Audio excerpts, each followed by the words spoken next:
मंडळी, सध्या जून महिना सुरू झाला आहे। या महिन्याच्या सुरुवातीलाच येणारी संकष्ट चतुर्थी अत्यंत विशेष आणि दुर्मिळ आहे, जिला विभुवन संकष्ट चतुर्थी असेही म्हणतात। कारण तब्बल 3 वर्षांनी दैवी योगायोग जुळून आला आहे। यंदाची ही संकष्ट चतुर्थी 3 की 4 जूनला आहे। भाविकांमध्ये या चतुर्थीच्या तिथीबाबत संभ्रम निर्माण झाला आहे। जाणून घेऊया योग्य तिथी, चंद्रोदयाची वेळ आणि पूजेची पद्धत। सनातन धर्मात भगवान गणेशाला समर्पित संकष्ट चतुर्थीचा हा दिवस सर्वात महत्त्वाचा दिवस मानला जातो।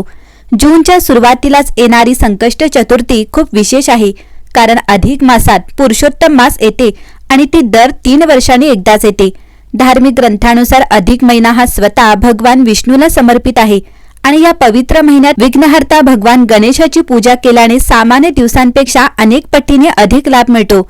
पौराणिक दिनदर्शिकेनुसार पंचांगानुसार ही चतुर्थ तिथी 3 जून 2026 रोजी येईल। चतुर्थी तिथी 3 जून रोजी रात्री 9:22 सुरू होईल आणि 4 जून रोजी रात्री 11:30 पर्यंत असेल। संकष्ट चतुर्थीच्या उपवासादरम्यान चंद्रदर्शन आणि रात्री अर्घ्य अर्पण करणे अत्यंत महत्त्वाचे आहे, कारण 3 जूनच्या रात्री चतुर्थी तिथी असेल। त्यामुळे अधिक मासात येणारा दुर्मिळ विभुवन संकष्ट चतुर्थीचा उपवास उद्या 3 जून 2026 रोजी पाळला जाईल। चंद्रोदयाची वेळ रात्री 9:52 असेल।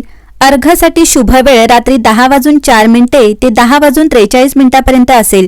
यावेळी कच्च्या दुधात पाणी मिसळून चंद्राला अर्घ्य अर्पण केल्याने उपवासाचे पूर्ण लाभ मिळतात आणि गणपती बाप्पाचा आशीर्वाद टिकून राहतो। धार्मिक ग्रंथानुसार विभुवन संकष्ट चतुर्थीला भगवान गणेशाच्या विभुवन पालक रूपाची पूजा केली जाते।